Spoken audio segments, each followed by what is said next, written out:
put me up in a corner over there. Right about there, and yeah. 8, 0 people watching. Don't put me up in the corner. I'm gonna put me down here. Right here.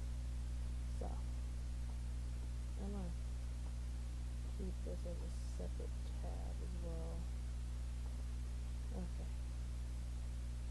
It's gonna be confusing as hell, but it's going to work. Because I will make it work. This is to show how many people are watching, and my okay, this is to show how many people are watching. Oh, keep breaking. Yay! Alright, nobody's watching, but it's okay. Oh, someone's watching. Who's watching? Who out there of you is watching?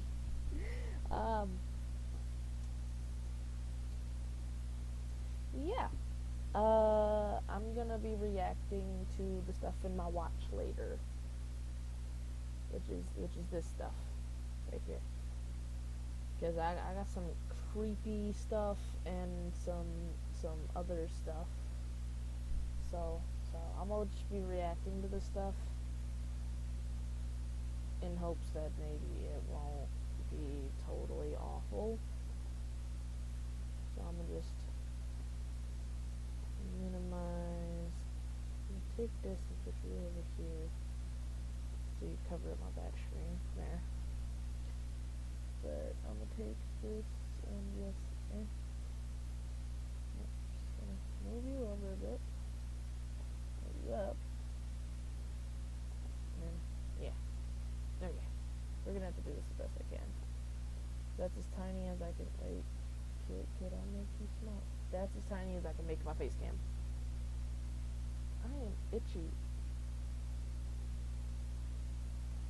1 from your circle, subscribe, live now, react to. When did this happen? What is this? What is this? Is that just because I was hovering over something, or did something actually happen? I'm confused. Okay. Well, I don't see anybody watching, so I'm gonna move this over. And once I see someone watching, I'll click over to that. Or if I see a comment pop up, I'll click over to that. Oh, looks like my stream health is dying. Okay. So the first thing in my watch later. Someone's watching. Who's watching? Who is that up there watching in the corner? Okay. First thing I'm gonna watch later is 10 things found growing inside of people by all time 10s. This sounds gross, and the thumbnail looks gross. So, let's do this. I'm scared, Javi. Everything inside me screams to get away from here. Clementine, you were part of the New Frontier. Did you know Dave? Don't make me do... 10 weird things found growing inside people. Number 10. Unborn twin. 36-year-old Sanju Bhagat, despite his skinny frame, had spent his life with a bulging belly. One day, the bulge in his belly prevented him from breathing, and Bhagat was rushed to hospital to get what was assumed to be a tumor cut out of his belly. However, when doctors cut into Bhagat, instead of finding a tumor, they were shocked to see the mutated body of Bhagat's unborn twin inside his stomach. The mutated parasite had limbs, hair, long fingernails, and even genitalia. It was attached to Bhagat's blood supply through an umbilical cord structure and had been leeching off him since they were first in the womb together. Number 9. Brain food. Rosemary Alvarez was sent to the emergency room after she started experiencing numbness in her arm and blurred vision. She was referred for a brain scan where neurosurgeons spotted what they believed to be a tumor in her brainstem. Alvarez was taken into surgery to have the tumor removed, but instead, doctors were shocked to find a parasitic tapeworm wriggling in her brain. How? How do these things happen? Hold up. Your unborn twin was inside of you? Your unborn twin was inside of you instead of inside your mother, which that automatically just throws up all types of red flags. Like how did that happen? How did that happen? And then somehow a parasitic tapeworm got in your brain past your skull? Do you know how thick your skull is? Like, how? Okay, According to her doctors, the tapeworm could only have grown in Alvarez's brain if she had eaten food contaminated with feces carrying the parasitic worm egg. Number 8. Growing toothache. A 36-year-old man shocked a dentist when he visited a dental surgery complaining of a severe toothache. When the dentist extracted the decaying molar, they discovered that the cause of the man's excruciating pain was a sprouting guava plant, which had been growing out of a cavity in the molar. The man's teeth were so decayed that the dentist believed the seed was able to germinate freely, as he had no wisdom tooth in the opposing gum. Number 7. Pee in the lung. Ron Sweden in Massachusetts, USA had been suffering from a shortness of breath for months when one day he was rushed to hospital with a collapsed lung. Convinced that doctors would diagnose him with cancer, Sweden braced himself for the worst. While x-rays revealed that Sweden did indeed have a growth, he was slightly relieved to discover that instead of cancer, there appeared to be a pea plant growing in his lung. Doctors guessed that Sweden ate the initial pea, but it accidentally passed into his lung and grew into the 1.25 centimeter plant. Number 6. Dandelion Girl. A 16-month-old baby girl named Ran was taken to hospital crying in pain after spending months suffering from an apparent earache. After spotting something in the child's ear, the mum tried and failed to get the object out, so she took Ran to hospital, where doctors discovered that a flowering dandelion was growing in the girl's ear canal. Although only How do you people do this to yourself? How do you get a pea plant? How do you get a plant growing inside of you? I think that was called a guava plant growing in your molar? A fucking pea plant growing in your lungs? I mean, it gets plenty of oxygen, but it needs carbon dioxide to grow. And then somehow a dandelion in a child's ear? How? I don't understand. How do you guys get plants growing inside of you?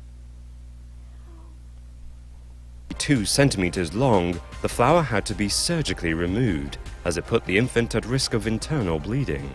It is thought that the warm, humid conditions of the girl's ear canal gave the flower the perfect conditions to flourish. Number 5. Guinea worm disease. In 2015, 22 people were infected with the guinea worm disease. The victims became infected after drinking from water contaminated with the guinea worm larvae. Once ingested, the larvae migrate into the intestines before growing into worms almost 1 meter long, at which point they are able to mate and reproduce. Approximately 1 year after infection, a painful blister forms as the worms attempt to burrow their way out of their host. The only way to treat victims is to slowly pull the worm out of the wound. This agonizingly slow process can take up to a month. Number 4. Hairball. An 18-year-old woman... I got a story about that one. So, when I was a child, like really little, I used to chew on my hair, right? I used to chew on my hair a lot. And I was having stomach pains for like the longest time and everything. And I was like, oh, why does my stomach hurt? So I ended up going to the hospital with one of my parents. I can't remember who it was at the time, but I ended up going to the hospital with one of my parents and finding out that even to this day, I still had a tiny hairball stuck in my stomach from when I would constantly chew on my hair as a nervous habit. Like, I chew on my nails, I eat, or not eat, but like, peel off the skin around the edge of my nails and like bite the edge of my nails like this. Sit there and just bite it off and then spit it out. You know, stuff like that. But for some reason, I had a real habit of just like taking what little hair I had and just eating it, just biting it. And I used to cut my hair that way. I'd like get it to where just had this and yeah, that's the length I want it. It can't fit in my mouth now. Yeah, good. My mom threatened to shave me bald because I kept doing it. She's like, if you're gonna eat your hair, I want to make sure you can't eat it. But I just thought I'd put the little story out there because that was I don't understand why I would do that, but that's how I got a hairball in my stomach. Was referred to specialists when vomiting after every meal caused her to lose 18 kilograms in just 5 months. During this period, the girl had developed a painful, swollen abdomen, which scans showed was filled with a large mass. During surgery, a camera lowered down her esophagus revealed that the large mass was actually a giant hairball, filling the entire stomach, due to... Okay, mine was never that big. It was like this big. My hairball was like this big, and I think the acid dissolved it down. How do you get a hairball that big in your stomach?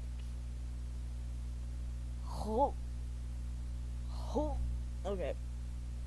years of the woman eating her own hair. Thankfully, the doctors were able to safely remove the mass of...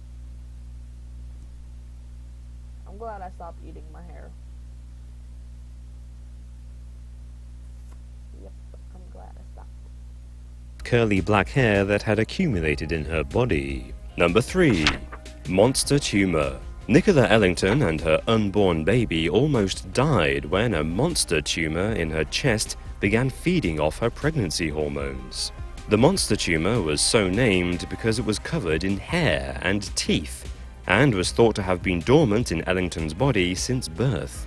However, when Ellington became pregnant, the tumor grew rapidly, and in just 3 months it had grown to the size of a watermelon. As the tumor grew, it crushed Ellington's heart and lungs, cutting off the oxygen to her womb, eventually forcing surgeons to operate. Number 2.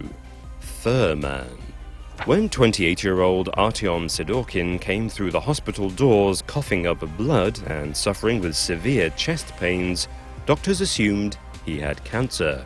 Sidorkin was rushed to the operating theater for a biopsy. However, instead of finding a tumor, the surgeon investigating the biopsy reportedly found a fir tree sprouting in his lung, pressing against his capillaries. It is thought that the tree began growing in the man's lung after he accidentally inhaled a seed. Number 1. Potato. I'm gonna get to that in a fucking second. How do you people get plants growing inside of you? Like what the? First, the guava plant. Then there was a whole pea plant inside this guy's lungs. Then this little baby girl had a dandelion growing out in her ear. Now this motherfucker had a tree growing inside of him. Y'all just want to be one with nature. You take that phrase too literally. Become one with nature. You take that way too literally. Now, number 1, potato and vagina. I can see that. I can see how that happened. I'm not proud to say I can see how that happened, but I can see how that happened. Okay. Let's see if it happens In today. vagina. When a 22-year-old Colombian woman was hospitalized with abdominal pains, doctors were surprised to discover that the cause of her pain was a potato that had sprouted inside her vagina.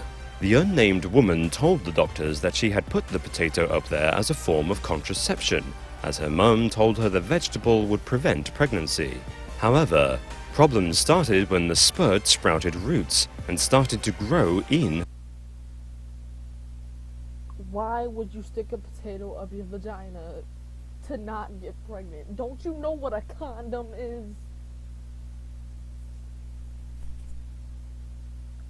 I've seen people use makeup pads, like porn stars will put like a makeup pad up there to keep from getting pregnant because it absorbs it. There's dental dams, there's condoms. Hell, there's medications you can make. You put a slice of a potato up your vagina in order to. As an Irishman, this hurts. As an Irishman, this hurts a lot. Like, my heart and just people with the plants growing in their body. We have had 5 people in this countdown have plants growing inside of them. 5. Why would you stick a fucking potato up your vagina? Why would you stick a slice of a... Ugh. Okay. Her reproductive organs.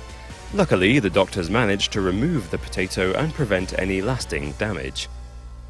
If you enjoyed this video, then why don't you check out 10 animals found living inside humans. That's playing on screen now. There's a link in the description. But you guys have been warned. It is pretty, I don't know how to put it. It will make you feel a bit queasy. But if you watch this one, you'll probably love that one. So Let's go watch that. That sounds fun to watch. I'll get back to my watch later. I'm just gonna... Oh, wait. I accidentally went down too far, but... Ooh. Add that.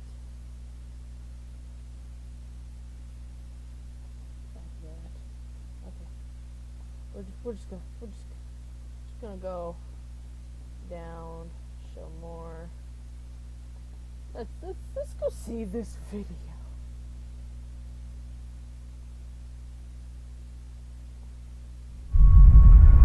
Ten animals found living in humans. Number 10. 25 baby cockroaches found in a man's ear. Doctors in China were astonished to discover 25 baby cockroaches living inside the ear of a 19-year-old man. The man, known only as Mr. Lee, was awoken one night by pain and itchiness in his right ear. He was sickened to discover that the cause of his pain was an infestation of cockroaches. Mr. Lee's doctor suspected that one female cockroach had entered his ear several weeks earlier and laid her eggs.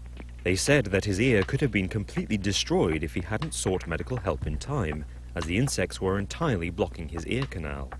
Number 9. Fish found in boy's lung. Kids in Madhya Pradesh, India, have taken to playing a rather dangerous game, which involves them challenging each other to eat live fish.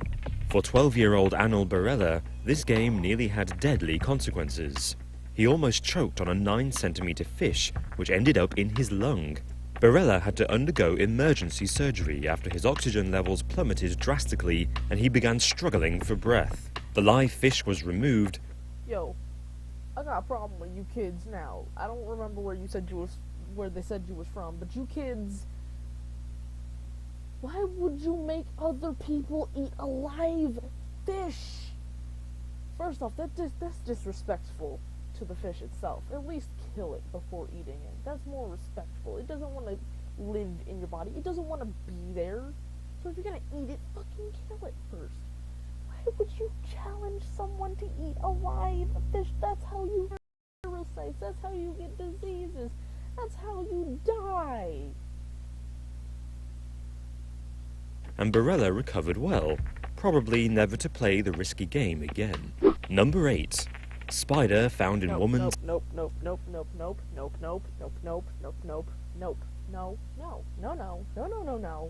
Stop with the ear shit, okay?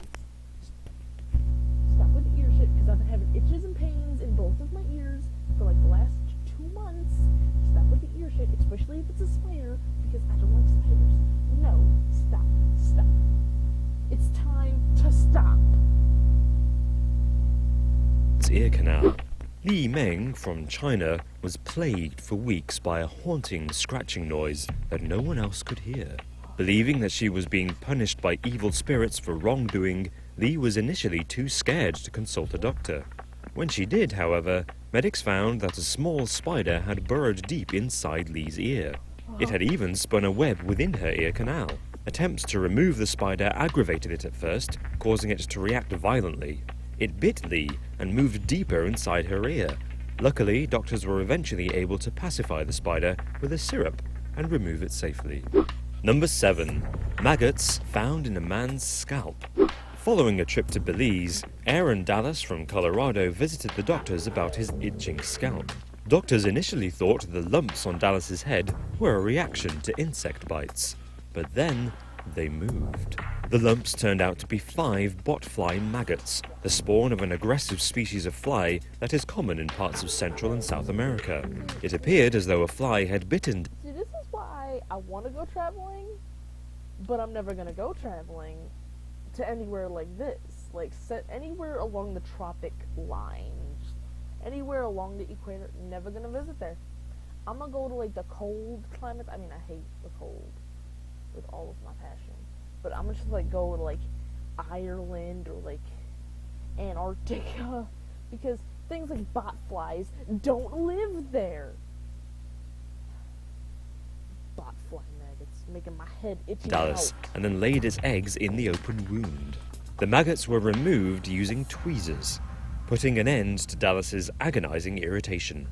Number 6. Fish found in boy's bladder. In 2000.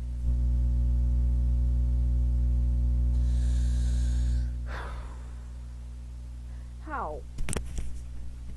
Okay, I can see the other little boy who got a fish caught in his lungs because of that stupid game. How do you get a fish in your bladder? Was it one of them long fish, like one of the ones that would swim up your urethra if you pissed in the water? Like, I know there's somewhere in like the tropical forest, I think it's in the Amazon, but there's this fish that if you pee in the water, it gets attracted to the what's it called? There's something in your piss that it's attracted to, but it'll swim up your urethra violently and almost kill you in the process. Like, this one man had to swim up his penis. Oh, just thinking about that hurts. Oh, is that how it got in your bladder? Like, oh. 2007, doctors in India treated a 14-year-old boy who, bizarrely, had a 2-centimeter long fish in his bladder. The fish had been causing him severe pain for several days before he sought medical attention. He claimed the fish had got into his body while he was cleaning out his family's aquarium and needed to use the toilet, which he did while still holding a fish in his hand. According to him, the fish had slipped from his hand and somehow entered his penis. The live fish had to be removed during an understandably delicate surgical procedure. Number 5. Worm found in man's eye. When 75-year-old Pete visited the doctor for his itchy eye, he was horrified to discover that a 12.5 centimeter long worm was living there. Doctors performed minor surgery on the unfortunate patient and removed the worm alive. He has since made a full recovery. Krishnamurthy is very lucky that the worm only travelled as far as his eye and did not enter his brain. If it had done, it could have quite easily caused major brain damage. It is unknown how the worm found its way into Krishnamurthy's eye in the first place. Number 4. Woman's mouth impregnated with squid babies. In 2012, a woman in South Korea was eating partially boiled squid when she felt a sudden sting in her mouth and spat out her food. It turns out that she had chewed through the squid's sperm sac, and a number of small pods had attached themselves to her tongue, gum, and cheeks. These pods, known as squid spermatophores, then grew into 12 small bug-like organisms, which luckily doctors were easily able to remove. Number 3. Tapeworm found in man's intestine. For over 2 years, a man from Xi'an, China, had been examined by doctors because of his severe stomachache, anorexia, and chronic anemia. It finally emerged that the man had been infected by a parasitic tapeworm measuring over 6 meters, which had taken up residence in his small intestine. It is likely that he became infected with the parasite when eating raw beef. 3 months after a successful operation to remove the worm, the man shows none of his previous symptoms and has returned to a healthy weight. Number 2. Leech found in woman's nose. For weeks, 24-year-old Daniela Liverani from Scotland had been having regular, heavy nosebleeds. She assumed they were brought on by a burst blood vessel from her recent motorbike crash. One day, Liverani noticed a dark lump coming from her nostril. To her horror, she realized it was a leech. Hospital staff had to use forceps and tweezers to remove the parasite. It is most likely that Liverani picked up the leech during her backpacking trip to Southeast Asia, and also that it had lived there for over a month. Number 1. Eel found in man's intestines. During surgery on a 59-year-old man from China, doctors discovered a 50-centimeter adult eel living in his small intestine. The man had been experiencing searing pains in his abdomen, as well as severe anal bleeding. It emerged that the eel had been inserted into the man's anus as a practical joke by his friends after he had passed out. Those ain't your friends. Your friends don't put eels up your ass.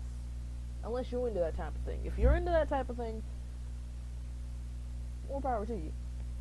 I mean, tentacles would be okay with me, but not an eel. They don't have a solid base that they can't attach from. Don't stick an eel up my ass if I pass out drunk. Because if I wake up and there's an eel inside of me, wiggling around, and all y'all motherfuckers just done left, you're gonna die. I'm gonna get the biggest. I'm gonna take this knife. I'm gonna take this knife right here. Nice fillet knife right here.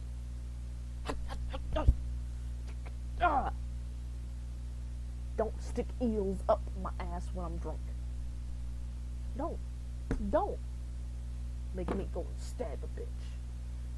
Out drunk. The joke went tragically wrong, as the man died 10 days after surgery. And this is why you don't stick eels up people's asses. This is why. Hey guys, thanks for watching, but we're here to bring you a special message about our Instagram. Tell them all about it, Dave. Yeah, you can. Okay. So we're just gonna go to my watch later again. Next thing is like. I used to hate pooping in public. You know the feeling. Nothing is worse than... Nobody cares about your poop problems. You need a website. Why not do it yourself? With Wix, you can create your own professional website. Boom.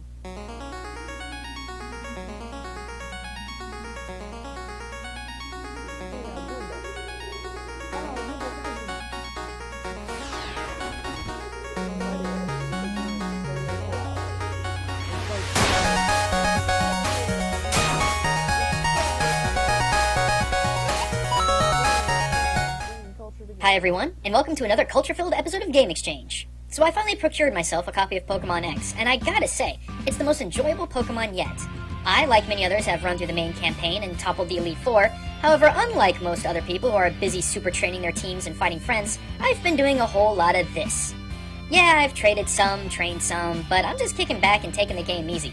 But by doing so, I've noticed a wealth of cultural references and information that is just strewn across this game. Now, it's no surprise to anyone that the Kalos region is based off of France. I think we all went into this knowing that, but the big question here is how deep does it go? With that in mind, grab yourself a brioche dorée baked good and a lovely bottle of Bourgogne, and let's dig into it. You know what's crazy? The very first person we see in this game has a French reference, Professor Sycamore. While yes, his English name is fairly plain, his Japanese name of Professor Platan, which is also shared in the French, German, Italian, and Korean versions of the game, is very French. The word platan itself is the French word for the platanus tree, commonly referred to in North America as sycamores. Well, I guess there's the connection. But even still, this guy is just way French. And not an offensive twirly mustache accordion Jerry Lewis kind of way either. He's just so darn easygoing, and let's face it, incredibly suave. That hair, those eyes, just enchanting. Right, what was I saying? The dude is also spouting more French words than anyone else in this game, and that theme song, just give it a listen for a minute.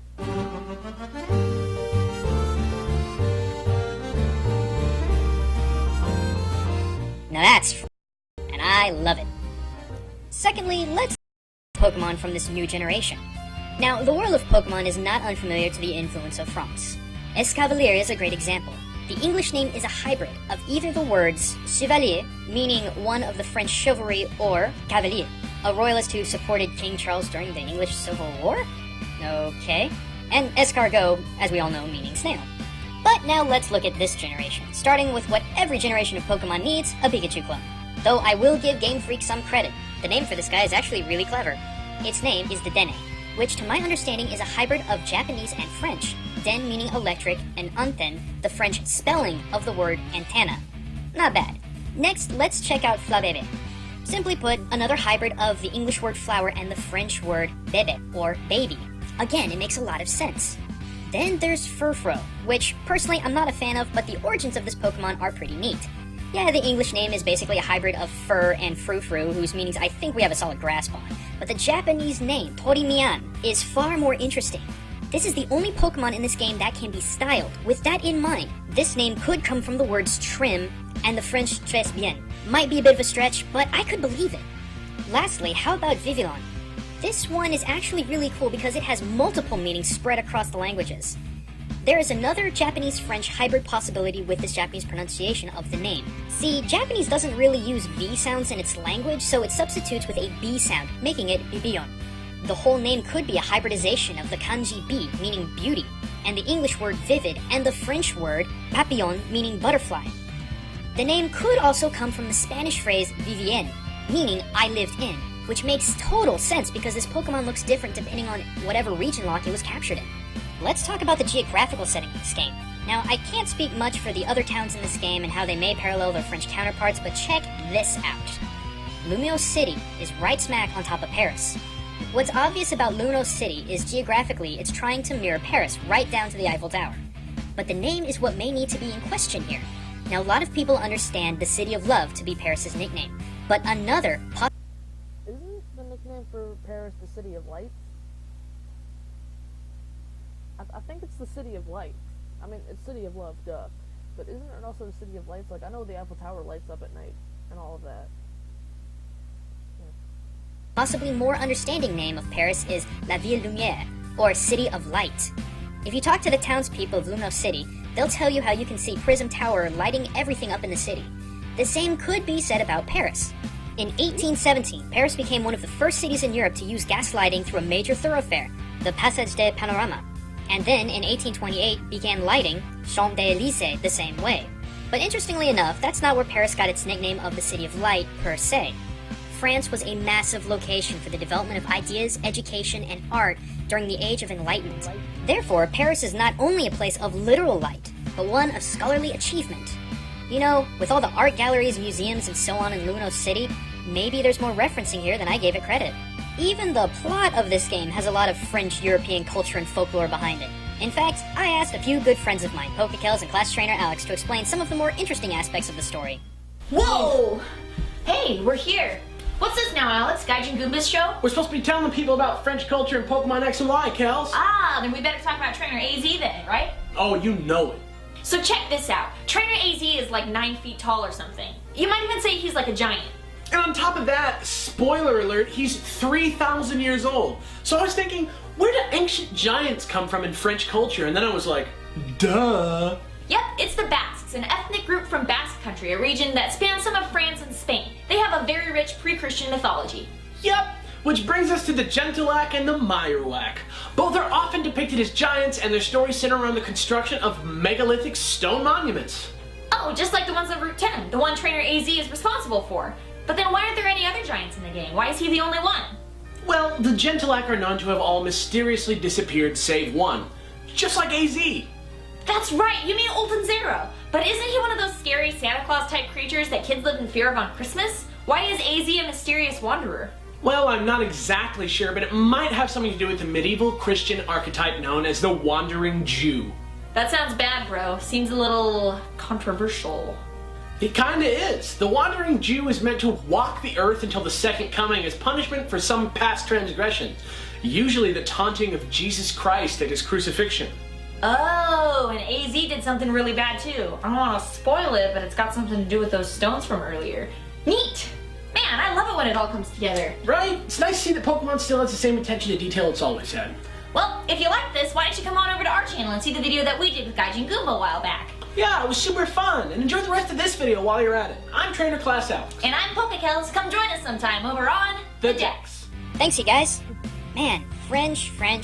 So much French. Pokemon ami? Really? And man, it seems no matter where you go, someone is using some sort of French word or phrase, which I don't mind, but sometimes I wonder, wait. That's not French. That's German. Yeah, I was a bit mixed up with this as well. I mean, when it comes to Pokemon names or things like that, I can kinda understand, but this wasn't subtle. This was just, bam, German in your face. At first, I really believed that this game was going to be just completely French-focused. But as time went on, that sort of changed. This, my little gaijins, leads me to the very last thing that I want to point out, and it involves the credits of this game. There isn't anything plot-related here, so I don't really count it as spoilers. While the credits roll, we are shown lines of what I would assume to be poetry or lyrics in both English and French, though I want to assume that it would be the Region-Lock's native language and French. This is a really nice nod to the theme of the game's influenced culture and location, but something happened I didn't expect. The words kept coming, but now it's in all of the supported languages. I know a lot of you guys may think that this is small, but this was a phenomenally wonderful gesture from the game. Maybe it was a little campy, but for the first time, it really felt like a game that was created and developed in Japan was really reaching out to the entire world in a small but powerful way. In the years that I've spent in Japan, I've been routinely disappointed in its home-developed games, and more often than not, a lot of them specifically pander to their domestic market. Which from a financial standpoint makes sense, but it leaves the game feeling empty. Here, these credits, heck, this game felt like a large embrace to the whole world. And call me a dork for saying it, but I thought it was really special and really moving. Well, I could go on a lot longer about the cultural references in this game, but if I did, we'd be here a while. Instead, I encourage you to venture forth and discover what other things this game has in store for you, and I promise it's worth the hunt. Thanks for watching, everyone. Stay tuned for the next episode of Game Exchange. But until then, this is Gaijin Goomba signing out. I like that. I didn't realize, like, I personally, I haven't played any of the DS versions of Pokemon. I kind of stopped playing after they stopped releasing on Game Boy and, you know, the old consoles, because I didn't have access to the newer consoles. Hell, I still don't have a 3DS to play X and Y. But I like that. I like how you can actually point out and see the references with certain things. Like, Execute and Executor are based on a Japanese, I think it was either a Japanese myth, legend, or tree, I'm not sure. But I like Gaijin Goomba specifically. I really, really, really enjoy how he ties like the whole thing together in one beautiful little, this is beautiful, references type thing. So, let's see, what's next? Oh, Fallout. I have not played any of Fallout. You'd think in Fallout, if scientists could create house robots and power armor, they could have at least figured out color TV by now, right? I mean, really. Good job creating a fictional universe there, guys.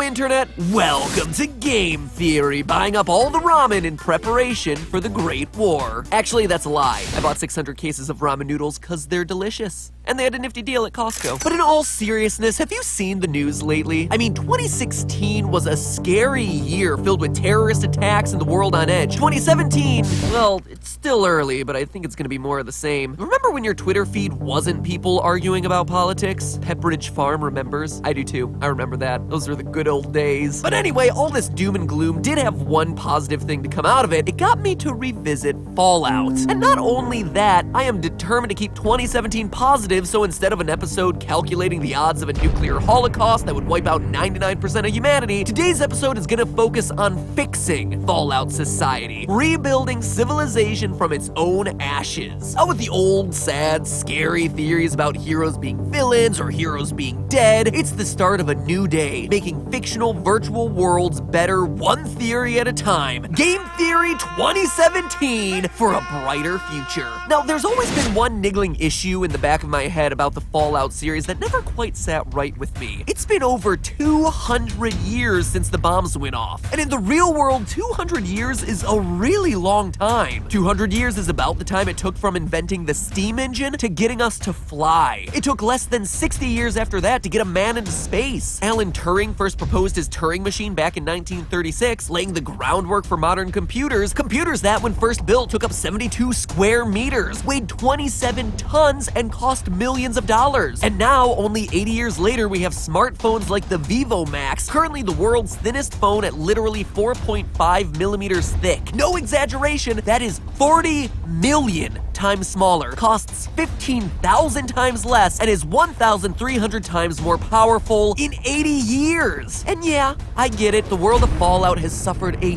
huge catastrophe. But for as bad as the Great War was, there's still functioning robot servants and power armor suits just flying around the wasteland. Surely with that level of tech, humanity could have rebuilt some level of infrastructure. Add to that the fact that there were pockets of people prepared for the coming nuclear war. We all know that Fallout's Great War happened in October of 2077, but according to the Fallout Bible, the United States government was fully prepped for a nuclear attack from China 8 months prior, back in March of 2077. This was all done by the Enclave, consisting of the President of the United States and all the government and corporate officials who made up the secret shadow government pulling the strings behind the scenes. They retreated to remote sections around the globe and made contingency plans for continuing the war against the Chinese, operating under the belief that as long as the important people of the US survived, they could regroup quickly and wipe out communism once and for all. And as we see in Fallout 2, the Enclave established itself on the abandoned Poseidon Energy oil drilling platform off the coast of California, one that was fully protected from the nuclear firestorm of 2077. Clearly, they should have had the knowledge and leadership to rein America back in, even in the wake of nuclear devastation. Then there's the city of Las Vegas, or New Vegas in the games, which escaped the nuclear attack relatively unharmed thanks to Mr. House's defense system. A city that could take its technology and serve as a new hub for growth and recovery of the country, but just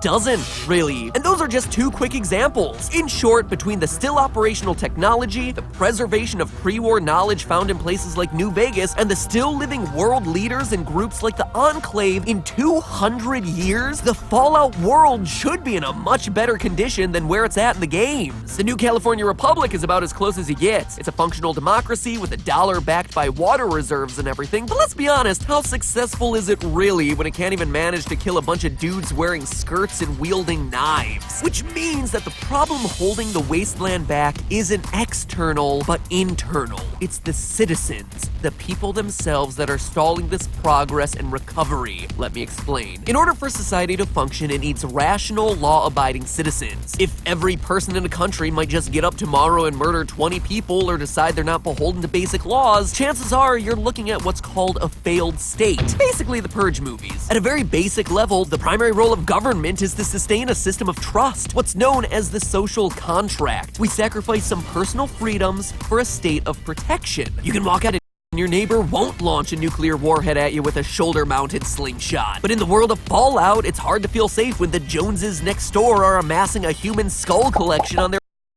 The basic glue of society requires that the majority of its citizens be of sound mind. But in the wasteland, that might not be scientifically possible. And the biggest reason for it is in the title of the game, Fallout, the lingering radiation from the bombs that were dropped during the Great War. Oh man, I just realized. That moment that you realize the game's title is referring both to nuclear fallout as well as the fact that the game literally explores the fallout or after effects of a nuclear war. Well done, Bethesda. Clap and a half to you. Anyway, when people talk about radiation, they typically focus on the physical effects associated with exposure. The horrific deformities and tumors, the classic fish with 3 eyes. But even more terrifying are the permanent effects that radiation poisoning can have on our brains. Studies have linked high doses of radiation to learning and memory impairment. And survivors of the Chernobyl disaster, in which a nuclear reactor basically blew up and launched radiation into the air for 9 days, were up to 5 times more likely to suffer from schizophrenia. Now, it's worth worth mentioning that people suffering from schizophrenia often have persecution delusions. They're convinced that somebody or something is out to get them. It could be the government, aliens, Illuminati, whatever. And the people we see wandering around the Fallout wasteland exhibit these same symptoms. They're convinced that the Institute is out to get them. Tinker Tom, one of the agents of the Railroad in Fallout 4, swears that the Institute poisoned the air and launched the nukes that started the Great War. And throughout these games, time and time again, we encounter multiple characters preoccupied with their own delusions and conspiracy theories. Ghosts. Commie ghosts who don't know they're dead. In Fallout 4, we meet journalists who are convinced that the Institute is replacing humans with synthetic versions of themselves. The condition where you feel that your friends and loved ones aren't who they say they are is a well-documented delusion called Capgras delusion. In this delusion, people become convinced that someone has been replaced by an imposter. In other words, being convinced that your mother isn't actually your mother, but instead a perfect robotic replica, falls squarely into the definition of a Capgras delusion. And what's a common cause for Capgras delusion?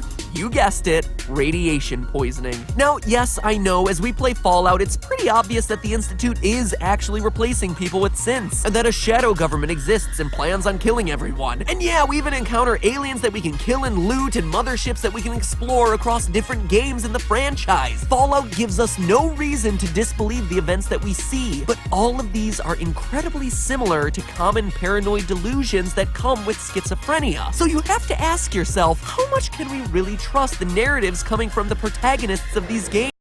In particular, the sole survivor. I mean, in the intro to Fallout 4, your character supposedly just misses the shockwave from the bomb, but radiation travels at the speed of light. You ain't dodging that. In this moment, the sole survivor essentially got a huge dose of radiation straight to the brain before being frozen for 200 years. This, compounded with witnessing the murder of his wife, the kidnapping of his child, and the collapse of all civilization, that's enough to drive pretty much anyone crazy. So you gotta ask yourself, as you're playing these games, how reliable are the events that you're witnessing? How truthful are the perceptions of these narrators? Speaking of losing your loved ones and watching the world collapse, that's the other major problem with rebuilding society in Fallout. PTSD, or post-traumatic stress disorder. Living in the wasteland and seeing people you know regularly getting butchered by death claws and raiders ain't gonna be too good for your mental health, radiation poisoning or no. In fact, we know from similar real-life disasters that anywhere between 25 and 75% of survivors can suffer from PTSD. In Fukushima, Japan, where an earthquake and tsunami caused the meltdown of 3 nuclear reactors back in 2011, around 50% of the survivors were believed to be suffering from post-traumatic stress disorder. And if it's not the disaster itself that triggers it, the ensuing displacement of being forced out of your home, the financial insecurity from losing your job, and all the effects of a disaster that continue for years on after, well, those will certainly do it for you. But at least the survivors of Fukushima had a society to return to. In Fallout, there's just nothing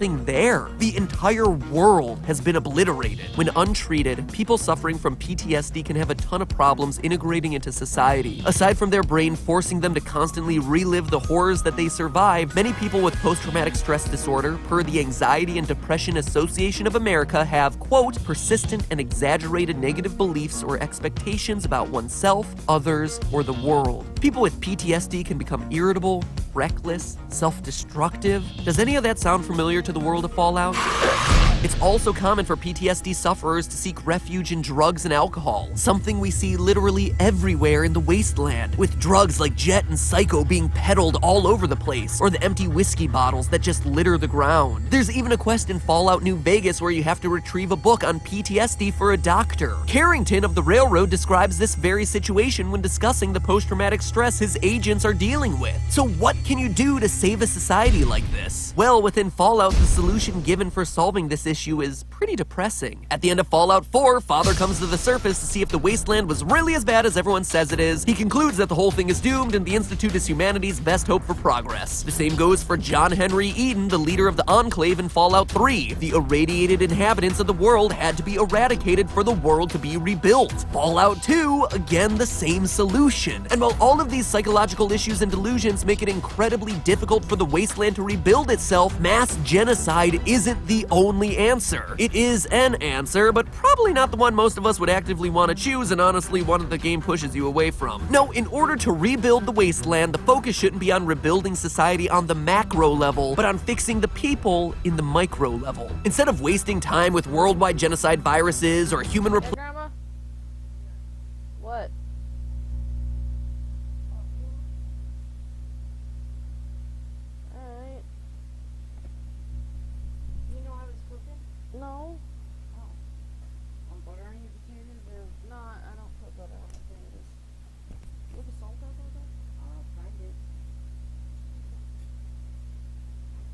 you make gravy or no? You okay? No. Did you make gravy or no? Corn, I gotta get gravy. There you go.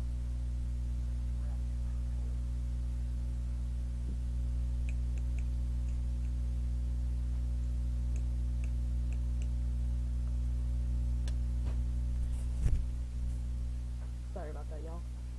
Let's continue on where we left off. With food now.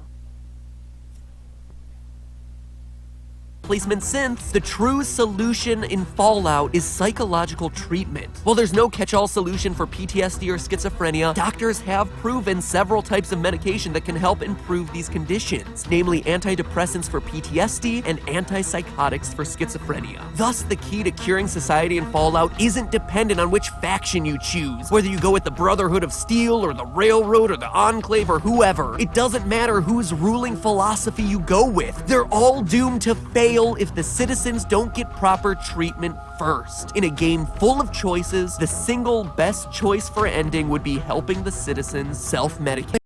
By doing this, can the wasteland ever have a shot to not be the wasteland? No amount of free-flowing clean water is gonna change that. But hey, that's just a theory. A game theory. Thanks for watching. Hey, if you like today's theory and are in the mood for more Fallout action, well then click this annotation to go. Next one is also by Game Theory. Let's do this. You need a website. Why not do it yourself? With Wix, you can create your own professional website. I'm also eating dinner because Grandma just finished cooking. It is 5 o'clock here. I've been live streaming for about an hour. I need food.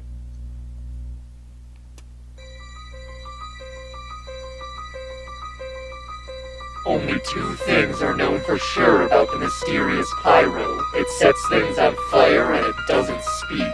It's a fearsome, inscrutable, on-fire Frankenstein of a man. If he even is a man. Only 2 things, Valve? Get ready to add to that list.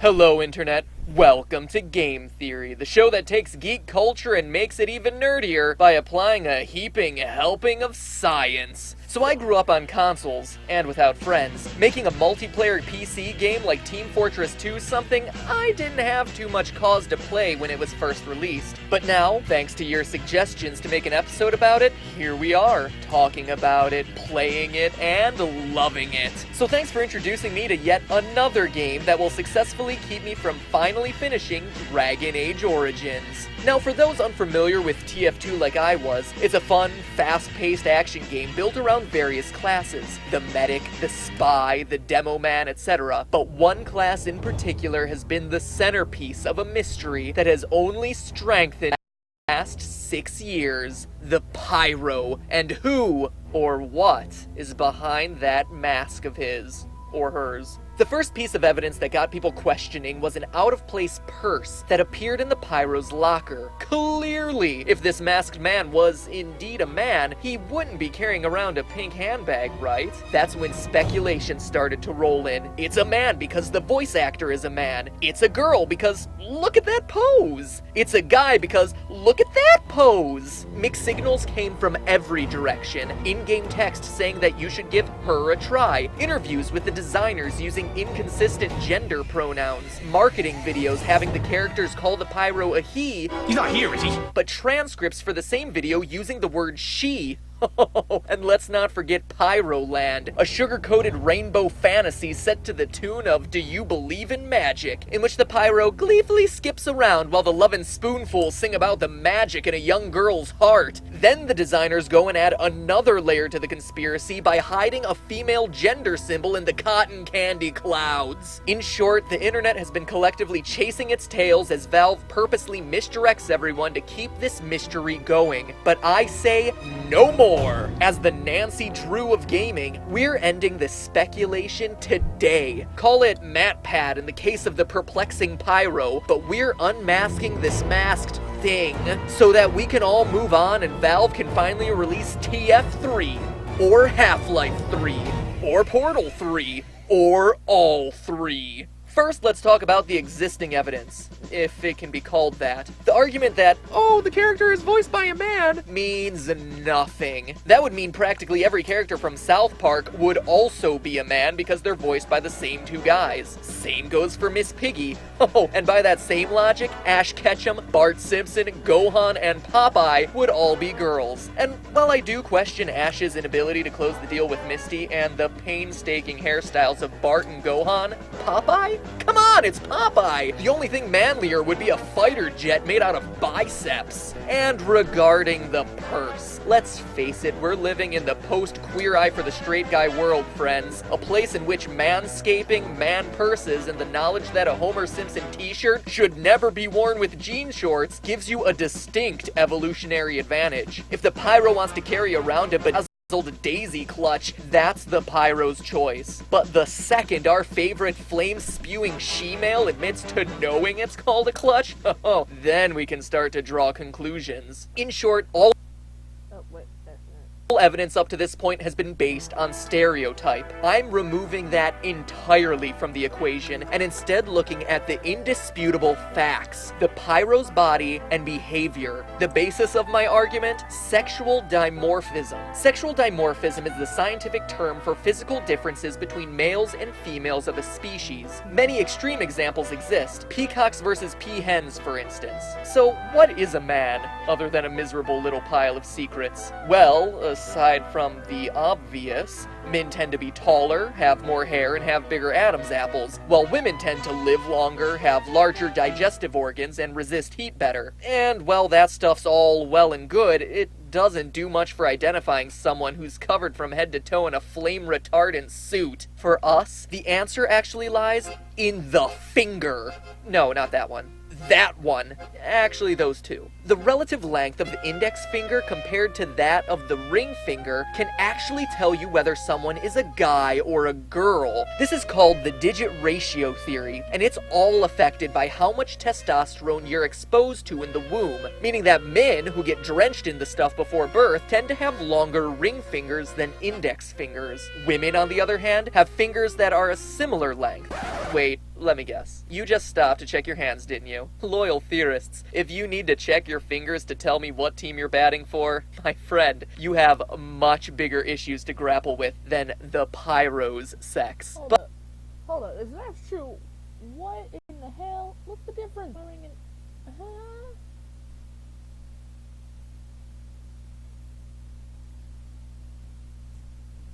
I think I'm a girl. Physically. It's the same on both hands. Well, this one's a little more similar, but this one is I don't know.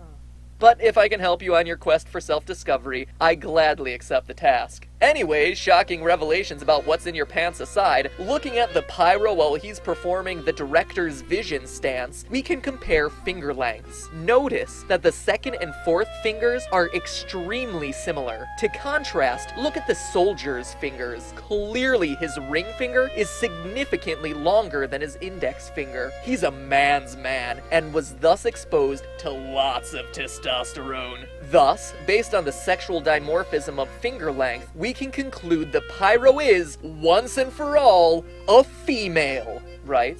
Then why is there still so much time left in this video? I mean, my end cards are long, but geez, I'm no Yuri of Wind or anything. You see, it's not quite that simple. Tests have shown that homosexual males also have similarly sized fingers, while quote-unquote butch lesbians tend to have a digit ratio similar to a straight male. Now mind you, this isn't me being a homophobic or sexist. This is just science. I know it sounds like I may be putting people into a box, and it is to some extent, but science has shown shown, on average, these trends exist. And if you don't believe me, I encourage you, do the research yourself. So, disclaimers aside, while we can't yet conclude whether the pyro is a male or a female, we do know it's either a gay male or a straight female. So now what?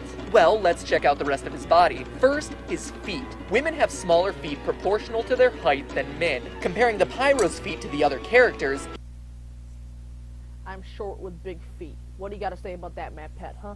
I'm short with big feet. Who cares?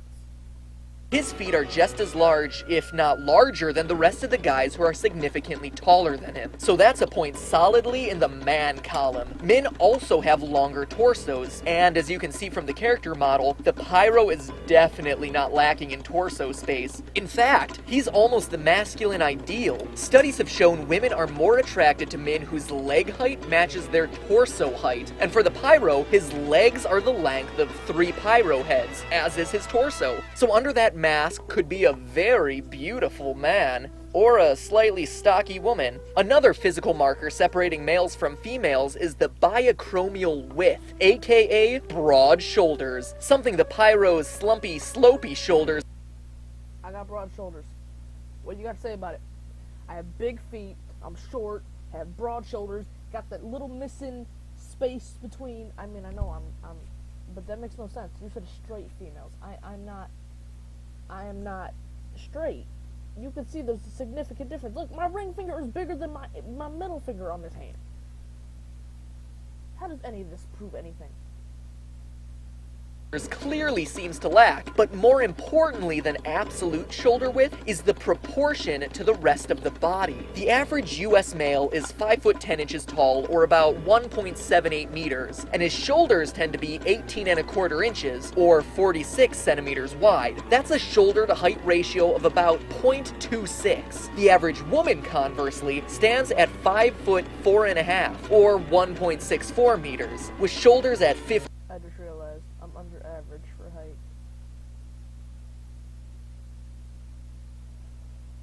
Inches or 38 centimeters, a ratio of 0.23. The Pyro as depicted in this height chart, meanwhile, stands at 300 pixels tall, with shoulders that are 80 pixels wide, bringing his shoulder to height ratio exactly to 0.26, the ideal ratio for an average man. So while his biacromial width seems narrow when compared to hyper-masculine beasts like the Soldier, his ratio is right on target for him to be a less testosterone-driven man. So physically, the Pyro fits all the characteristics of a potentially homosexual male. But is there any other evidence? Well, in the Meet the Pyro video, we get to see the world through the Pyro's eyes. And what we see is a 10-year-old girl's paradise, replete with rainbows, candy, and flying ponies. But as we all know, rainbow ponies are popular both with underage girls and a select group of 20-something males, so no strong evidence there. However, what's more important about this video is the disconnect between how the Pyro sees the world and what's actually happening.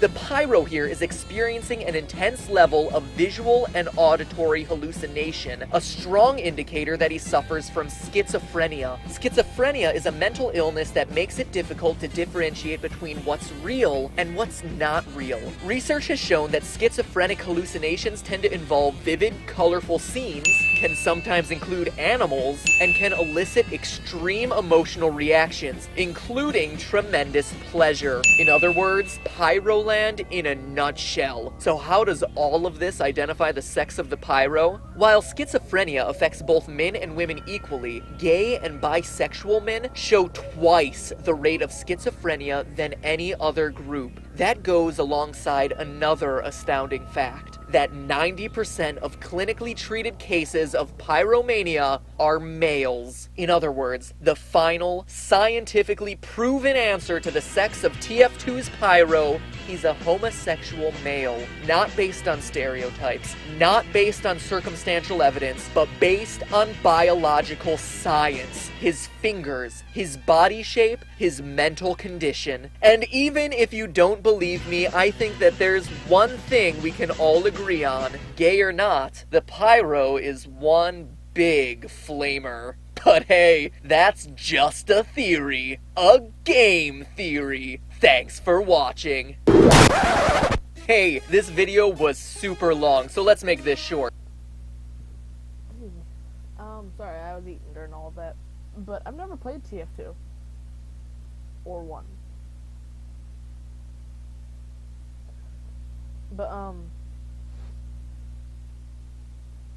always thought Pyro was a guy.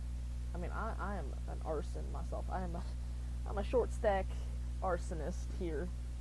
Own several lighters. And lots of matches.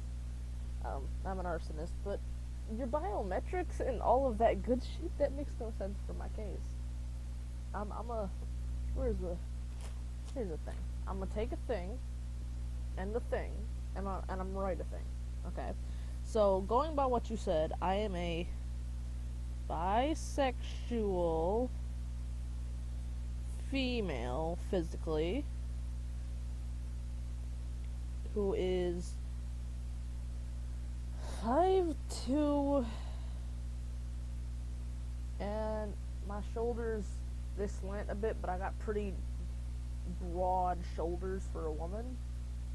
With broad shoulders, so with broad shoulders, I will admit I was exposed to extra testosterone as a child. Testosterone exposure. I have big feet.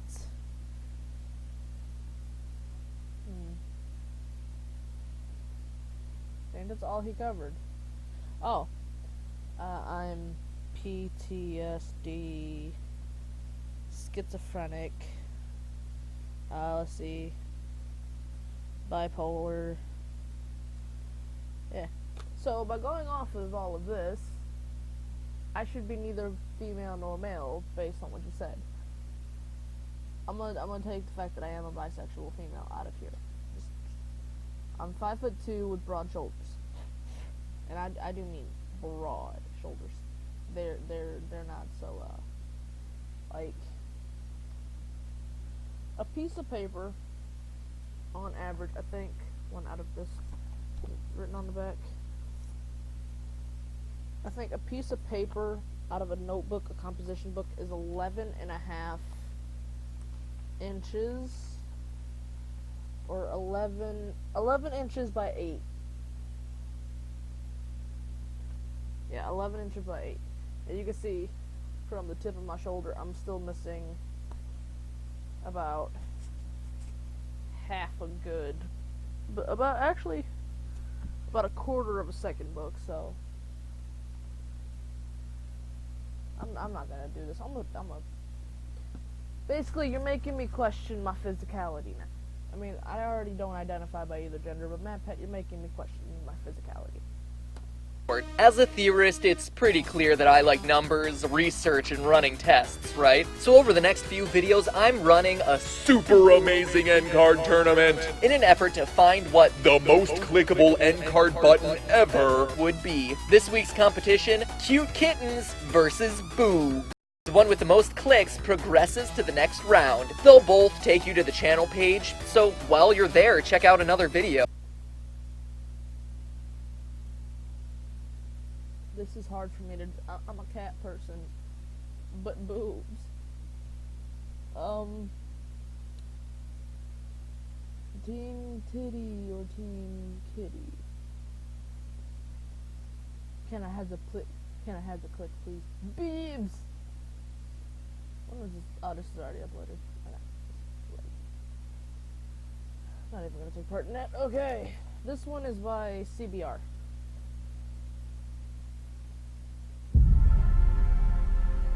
As you can see, there's no string at all.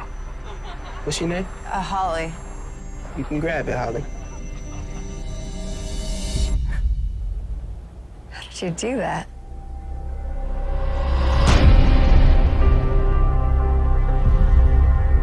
So you do magic? I mean, a little. My dad passed a while back and my mom passed last year. It's just me and my little sister Tina. Love of my life. What's up? You have been doing good. I've been hearing there's a new supply in the area. Homie moves into our backyard and starts selling like I don't exist. We're gonna pay him a little visit. Talk to him about etiquette. Sit down! What the?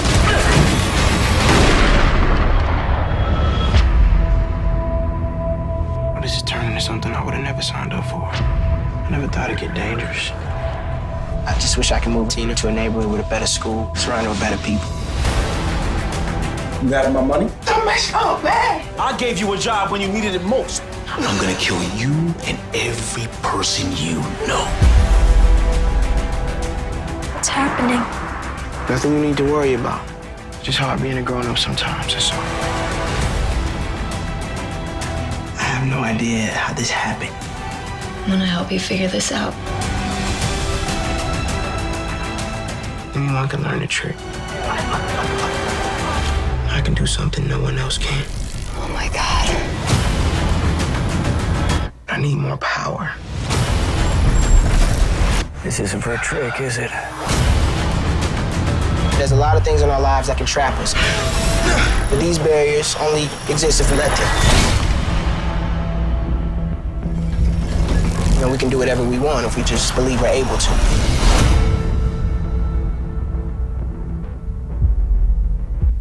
One second, I'm gonna just write that down because that looks fucking awesome.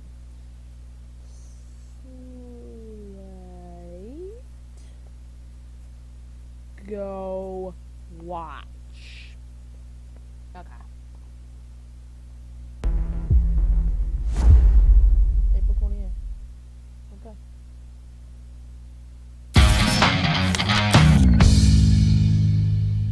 Children are gullible, but since they're starting out in life, we'll give them a free pass. TV doesn't lie, contrary to the tweets of a certain Tangerine POTUS.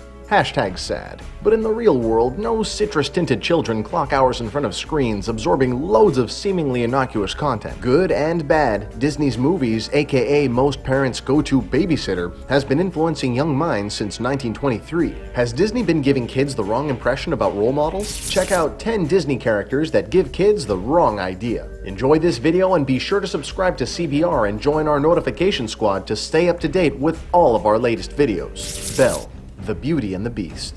Being a prisoner of love sounds romantic. Being a prisoner, period, not so much. In The Beauty and the Beast, Belle offers herself to be the melodramatic monster's captive in exchange for her father's freedom. As the Beast becomes enamored by her, Belle books a ticket to Sweden. Stockholm, that is. Stockholm Syndrome is something that happens when a hostage and his or her captor fall in love. Aw, so sweet. Beast tries to woo her with his many books and mansion, but this temperamental animal often flies into fits of rage. Nothing like a little verbal intimidation to keep your captive sweetheart in line, but he just misunderstood angry this whole time because he was a real hunk underneath all that fur. It works out as per usual, but the message of captive love is a little dated and or weird. Cinderella. Don't be so slack. Sure, you're the prettiest girl in town and all your sisters hate you for it. But you're humble, pure of heart, and you love to clean and sing. You're a keeper, and your prince will find you. All that you need to do is patiently wait. It's a sure thing, baby. Cinderella is a passive character in her own story. Her yard critter friends make her gown later shredded by her vindictive sisters. Her fairy godmother transforms a pumpkin into a carriage and courtesy gown fit with glass heels. She's such a beautiful dress. The prince chooses her at his kingdom-wide marriage raffle and ice cream social. Caught up in the pageantry, Cinderella hears the clock chime midnight. She flees before transforming into a peasant, but leaves a glass slipper. Throughout the story, it seemed that all Cinderella had to do was maintain a pulse. Elsa. Frozen. Elsa is an ice queen with a heart. She has destructive powers that once injured her sister Anna in their childhood. Since then, Elsa barricaded herself in her room for the sake of public safety. Elsa sheepishly emerges from her coronation and Prince Hans proposes to Anna. Elsa loses it again and unleashes her powers. The Duke of Weselton brands her a monster, forcing Elsa to flee. But is Elsa anorexic? Elsa's self-imposed seclusion mirrors feelings of many young women with eating disorders fixating on control and perfection. We don't see Elsa eat, but Anna eats chocolate. Also, many women with eating disorders have claimed that the song Let It Go has had a cathartic effect on them. Is Elsa's ice castle rehab? Somebody get her a sandwich. Aladdin. "It may be barbaric, but it's home," is a gleeful line in the opening song of Disney's 1992 release, Aladdin, one of the many dubious depictions of Arab folks in film history. Aladdin is a poor beggar who must steal to survive, but stumbles upon the lamp. The genie grants his wish to be a prince to be closer to Jasmine. However, his transformation is kinda like Michael Jackson's. Despite already having Western features, no missing teeth, a smooth accent, a small nose, and no beard, he still looks different. Other cultural gaffes include Aladdin's escape from the hitman, while we see depictions of Indian culture in the street. Oversight much? Or the vendor who threatens to chop off Jasmine's hand for stealing the fruit she gave to the beggar child. Middle Eastern communities help the poor and homeless, so this wouldn't have happened. The Crows. Dumbo. The racial divide in America is more narrow today, but in 1941 things weren't so equal. Nor did they attempt to even hide this sentiment. In Disney's Dumbo, the pachyderm protagonist befriends many diverse characters. The Crows turn out to be the most helpful of the bunch. This characterization of African Americans of the day had them jive talking and acting carefree. Well, hush my beat. Singing and dancing. Heck, one of the Crows' names is Jim Crow. Like the segregation laws common in the US at the time, perhaps Disney's intent was benevolent since the Crows were shown in such a positive light. But all the same, their depiction did not help to reinforce racial stereotypes. Oh yeah, and check out the lyrics to Song of the Roostablouts. No way you could get away with these depictions today, thankfully. Pocahontas and John Smith. Pocahontas is laden with factual liberties that might mislead kids. Pocahontas and John Smith did meet 400 years ago, but she was 10 and John Smith was 27. May-December relationship. Her actual name was Amonute, but reportedly her nickname was Pocahontas, the playful one. Disney slid her age way up for the romantic angle. Nonetheless, the two did establish a friendship according to the written account of her life. Most glaring, however, is how they rewrote history. The English have a change of heart about decimating the American natives, and an unbelievable happy ending comes right out of left field. That's not what happened. Manifest Destiny resulted in the death of 90% of the native population. I guess there are alternative facts. The Elderly. Disney movies. The Golden Years sounds like a lousy consolation prize for all the aches, pains, and failing eyesight that comes with old age. Down through history, many cultures have put the elderly on a pedestal, made them oracles even. Yet Disney persists in giving the aged a bad rap. A large percentage of villains or less desirable characters are old as dirt. Studies have shown Cinderella's wicked stepmother, Cruella de Vil, and the Mad Hatter to have reinforced negative stereotypes in children. Although I gotta say, Cruella's pretty funky for an old queen. Grumpy is a crotchety pain in the ass, and Dopey, Alzheimer's maybe? But even if Disney gives the elderly a reboot today, children will still watch the old classics. The end is near. Ariel, the Little Mermaid. Ariel, girl, you played yourself. You fell for a landlubber named Eric, and there's no reason to lose your head, or your tail, or your voice. Why couldn't you marry that nice shark next door? Or a pufferfish? They're good kissers. Nah. So Ariel makes her deal with Ursula the Sea Witch. She pawns her voice for feet and marches off to snag her man. Ursula tries to block their romance because in 3 days she'll become a mermaid again, if she and Eric don't make out. And Ursula gets to keep her voice. Of course, things work out as Ariel becomes a woman and sails off with her sweetheart, happily ever after. But young girls might get the impression that it's okay to pawn off parts of themselves for a dude. Seriously, give the pufferfish a chance. I can get you his number. The Princess and the Frog. I don't care how desperate you are, stick to your own species. I don't understand how anyone could touch lips to a frog, even if it's frog legs in an expensive French restaurant. The princess in the film definitely goes there, but instead of Prince Naveen, she would be locking lips with her new squeeze named Sal. Salmonella. Kissing frogs can make you really sick. In fact, this love sickness is more common than you would think. It's reported that roughly 50 young girls as of 2010 were hospitalized for necking with the horny fellas. But who knows what the numbers are now? According to the Center for Disease Control, more than 7,000 people a year get sick from handling reptiles. Bob and Helen, The Incredibles. Grinding through the banality of normal life during a midlife crisis, especially when you were once extraordinary, would suck. I bet Bob Incredible listens to a lot of Springsteen now, alone in his car. Mirage invites Bob to Syndrome's Island and thereby relieves him of his glory days. Helen suspects that Mirage and Bob are having an affair, and maybe for good reason. Their marriage is stale and there is sexual tension between Mirage and Bob. Helen's fears are later allayed by Bob. After Helen sees the two embrace, Bob explains he's totally innocent, but it's not inconceivable that he didn't cheat on Helen. Their romantic lava-lit dinner, Mirage thinking Bob is single, the flirting, and the blonde hair on Bob's suit jacket. Maybe Helen was too flexible in taking Bob back.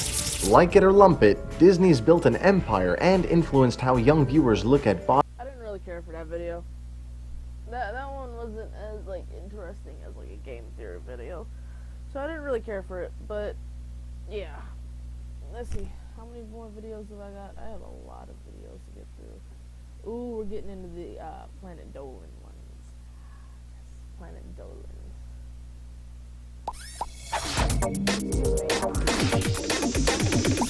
I am obsessed with all things Planet Dolan. From diabolical doctors to seductive psychopaths, we look at 8 people that seemed innocent, but were actually monsters. How's it going? I'm Danger Dolan. I'm here to decipher some random things I found on the internet the other day that I think you might be interested in. Number 8. Family doctor Harold Shipman was well-liked, caring, and in high demand in the little town of Hyde. Back when he was studying medicine in the 70s, his teachers were all impressed by his enthusiasm and intelligence. About a year out of med school though, Shipman started offing little old ladies with morphine injections. Over his 20-year career, he murdered around 250 patients. Initially, Hello, Riley. I don't have my own bed. It's for my friend Destiny. Can I have it?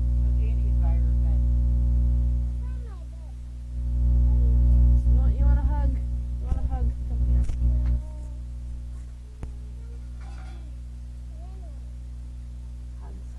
Hugs.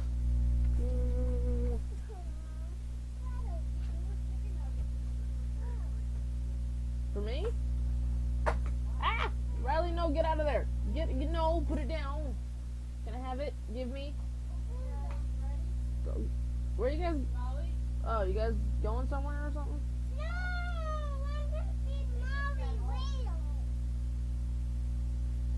No. Riley, go do your thingy. Go feed Molly. Okay. other doctors thought his high death rate was because he was, bit shit. When he found out he was being investigated, he panicked, forged a patient's will, and killed her. When he was charged with murder, his practice was flooded by well-wishing, supportive patients. People liked this guy so much they seriously thought the charges were bullshit.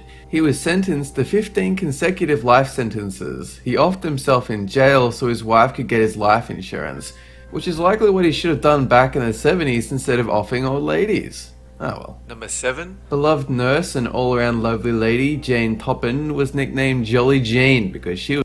I've heard about this one. This lady, oh my god. I think she was a bedside nurse who, I think she tried to rape one of her patients, but she was on a TV show that I was watching, Something Killers, on Investigation Discovery. I think it was on like a special for female serial killers. Oh my god, I love this woman. Role model. She was just so damn cheerful. Her services were highly sought after because of her tenderness and care for her patients. But Jane had a dark side too. She loved to experiment with dosing her patients with heaps of morphine. Then she'd give them another joke to wake them back up, and then more morphine, like some kind of sick life and death yo-yo. Jolly Jane might have never been caught if she hadn't taken out an entire family. She poisoned 4 members of the Davis family over a period of 6 weeks because she owed them money. When the cops started questioning her about it, she confessed and then just kept confessing. She murdered at least 31 people, including her own foster sister. She pleaded insanity and spent the rest of her days in a lunatic asylum, but it's suspected that she was just a great con artist. In the asylum, she admitted some deaths may have slipped her mind, and the number might have been more like 100, but who knows. Number 6. Louis Lamonica, the pastor of the Hosanna Church, wandered into the sheriff's office one day in 2005. Not only was his church sus as fuck, the pastor confessed that he and some other members had somehow made the terrifying leap to Satanism. The pastor said he was compelled by Satan to perform satanic rituals where animals were sacrificed and children were molested. Their meetings went for almost a decade before the pastor confessed. What I don't get is how a church gets into Satanism.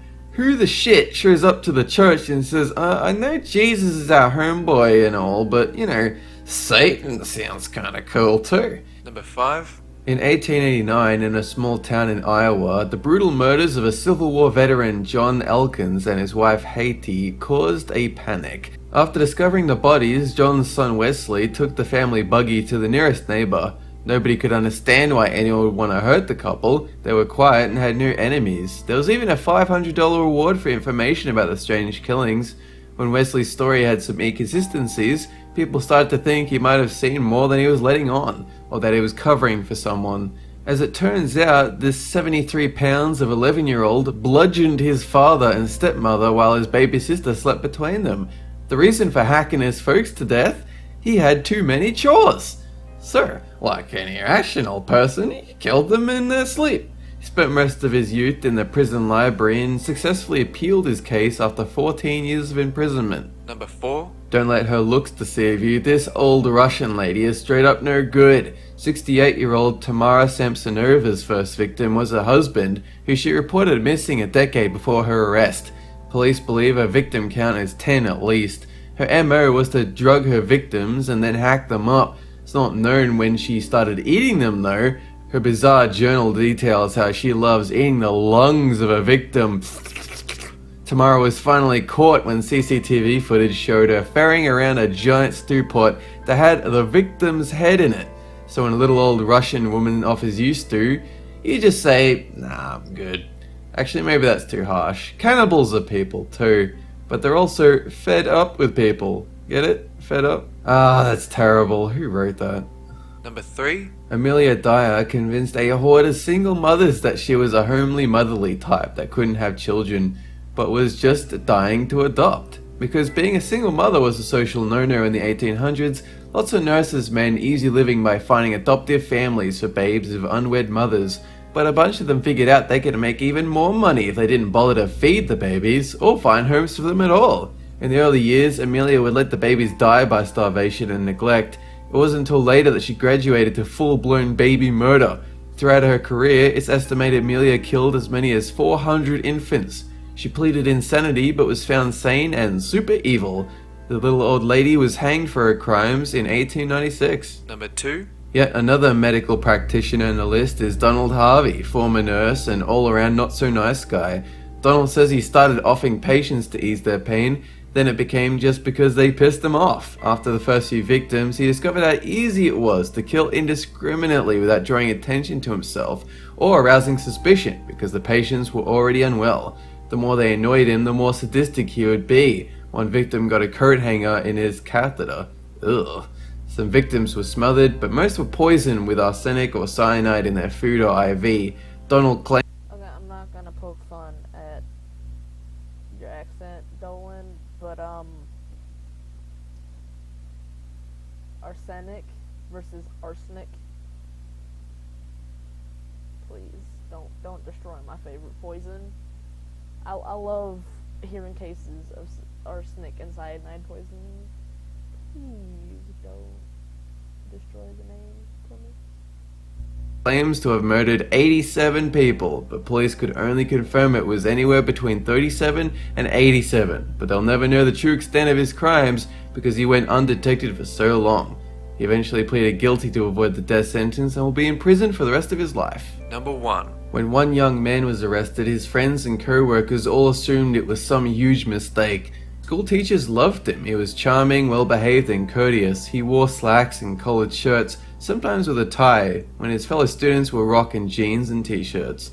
This guy was going places. This was Ted Bundy, serial killer, necrophiliac extraordinaire that brutally murdered more than 30 women. While studying psychology, he worked at a suicide hotline, convincing people not to kill themselves, and he even saved a toddler from drowning. When Bundy's name came up as a possible suspect, police ruled him out straight away. A clean-cut, all-American student? No way. But this clean-cut committed 30 murders, but admitted there were more. That's it for this countdown. And have a good one! Alright, yeah, I think I'm gonna cut it there. An hour and a half. I'm getting tired, and that just, like, pissed me all types of off. Like, I don't understand. I don't understand how some people do the things they do, how some things happen. But the theories in my watch later were pretty fun to watch. Alright, it looks like there's nobody watching anyway, and one person keeps fluttering in and out, so